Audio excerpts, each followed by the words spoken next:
चलिए गाइस बात करते हैं ओला इलेक्ट्रिक को लेकर क्या बड़ी खबरें निकल के सामने आ रही हैं जिनका इम्पैक्ट हमें कंपनी के स्टॉक प्राइस पर देखने को मिलेगा और कौन कौन सी वो बातें हैं जो आपको ध्यान में रखकर चलनी चाहिए। अच्छा, अगर मैं आपसे एक क्वेश्चन पूछूं कि ओला इलेक्ट्रिक का शेयर कब ऊपर जाएगा, वो कौन कौन सी बड़ी वजहें हो सकती हैं जिसकी वजह से ओला इलेक्ट्रिक का स्टॉक ऊपर जाएगा, तो आपके पास बहुत सारे जवाब होंगे। जिसमें से एक जवाब ये भी होगा कि अगर ओला इलेक्ट्रिक हर महीने नई सेल रिकॉर्ड बनाए और ओला के जितने भी प्रोडक्ट्स हैं वो कंटिन्यूसली बिकना स्टार्ट हो जाएं, तो रेवेन्यू और प्रॉफिट बहुत तेजी से बढ़ेगा और आने वाले क्वार्टर में बहुत अच्छा ग्रोथ हमें देखने को मिलेगा। तो अगर हमें ओला की सेल रिकॉर्ड पता चल जाए तो आइडिया लगा सकते हैं कि भाई आगे कंपनी कैसा परफॉर्म करेगी। सेल रिकॉर्ड चेक करने के लिए आप वाहन पोर्टल का यूज कर सकते हैं। वाहन पोर्टल में कैसे रिपोर्ट चेक करते हैं, आपको सिंपली गूगल पे जाना है और यहाँ पर वाहन पोर्टल लिखना है। जैसे ही आप वाहन पोर्टल लिखते हैं तो आपके सामने जो वेबसाइट है खुलकर आ जाती है। नीचे आपको वाहन डैशबोर्ड का ऑप्शन मिलेगा। मोर पे क्लिक करने के बाद आपके सामने पूरा डेटा खुल के आ जाता है। इस डेटा के अंदर कुछ वैल्यूज और मैट्रिक्स डालनी है जिससे कि आपको आइडिया लग जाएगा कि ओला इलेक्ट्रिक की कितनी सेल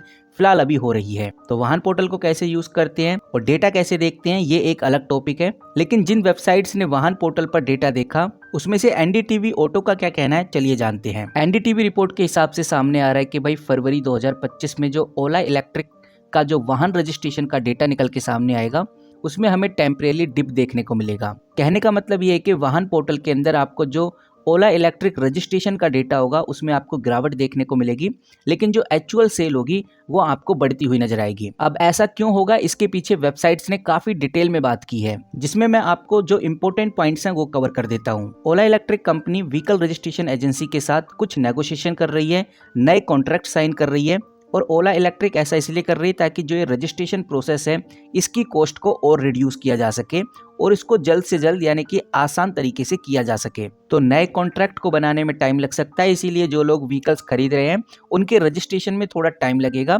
बट सेल में कोई प्रॉब्लम नहीं होगी। कंपनी ने यहाँ पर दो नाम बताए हैं, एक है रोज मैत्रा डिजिटल प्राइवेट लिमिटेड, दूसरा है सीमेंती इंडिया प्राइवेट लिमिटेड के साथ कंपनी बैठक कर रही है। ये दोनों एजेंसी ओला इलेक्ट्रिक के वाहन का आरटीओ रजिस्ट्रेशन कराती हैं। तो गाइस हमें ध्यान में रखकर चलना है कि इस बार अगर वाहन पोर्टल वेबसाइट में ओला इलेक्ट्रिक के रजिस्ट्रेशन नंबर कम दिखाई दे तो डरने की जरूरत बिल्कुल भी नहीं है। सेल कंपनी की अच्छी खासी हो रही है, तो अगर सेल अच्छी होगी तो नो डाउट कंपनी के रेवेन्यू अच्छे होंगे, प्रॉफिट अच्छे होंगे और जो लेटेस्ट क्वार्टरली रिजल्ट अब हमें आगे देखने को मिलेंगे इसके अंदर हमें कंपनी ब्रेक इवन करती हुई नजर आ सकती है। यहीं अगर हम दूसरी वजह फाइंड करें कि भाई ओला इलेक्ट्रिक का स्टॉक किस और रीजन की वजह से बढ़ सकता है, तो वो है ईवी लॉन्च। अगर ओला इलेक्ट्रिक अपनी नई बाइक्स नए स्कूटर की लॉन्चिंग कंटिन्यू रखती है तो भी बड़ा फर्क पड़ेगा, क्योंकि नए स्कूटर के अनाउंसमेंट से कंपनी की सेल बढ़ती है। और अगर कंपनी कोई ऐसा प्रोडक्ट लेकर आ जाती है जो मार्केट फिट हो, कोई व्हीकल कंपनी का हीरो प्रोडक्ट बन जाए, तो कंपनी की सेल और प्रॉफिटेबिलिटी में बड़ा फर्क आएगा, जिससे no doubt guys stock price बढ़ेगा और इन्वेस्टर्स को भी फायदा होगा। तो ये चीज तो हमें ध्यान में रखकर चलनी है कि जो कंपनी के नए व्हीकल्स लॉन्च होते हैं, जो अनाउंस होते हैं,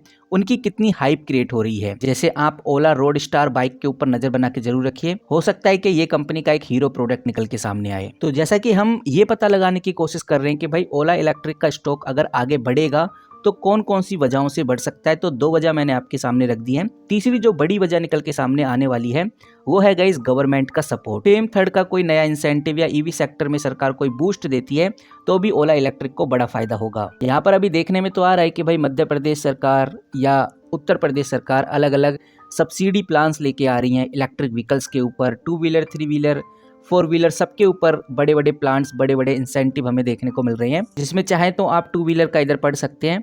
तो अगर ऐसे ही गवर्नमेंट सपोर्ट करती है तो नो डाउट ओला इलेक्ट्रिक को भी सरकार की तरफ से काफी ज्यादा प्रॉफिट्स हमें देखने को मिल सकते हैं। वहीं गाइस ओला इलेक्ट्रिक का अगर स्टॉक बढ़ता है तो एक और बड़ा रीजन हो सकता है, वो है कोई बड़ा ब्रोकरेज, कोई बड़ा प्रमोटर, कोई बिग शार्क इस कंपनी को लेकर कोई पॉजिटिव न्यूज या अपडेट अनाउंस कर दे, जिससे कि कंपनी के स्टॉक प्राइस पे बड़ा फर्क पड़ेगा। और गाइस आप यकीन नहीं मानोगे, ऐसा ऑलरेडी हो चुका है और मैं पहले भी काफी बार इस चीज को कवर कर चुका हूं कि गोल्डमैन सैच और सिटी ग्रुप ने इस कंपनी को लेकर बाय की रेटिंग अभी भी बनाई हुई है। नो डाउट ये आर्टिकल थोड़ा पुराना हो गया है, लेकिन आपको ध्यान में रखकर चलना चाहिए कि इनका जो प्राइस टारगेट है वो पुराना नहीं हुआ है, क्योंकि प्राइस टारगेट उन्होंने 118 से घटाकर 101 रुपए कर दिया है और सिटी ग्रुप का भी प्राइस टारगेट देखेंगे तो 90 रुपए से घटाकर उन्होंने 85 रुपीज कर दिया है।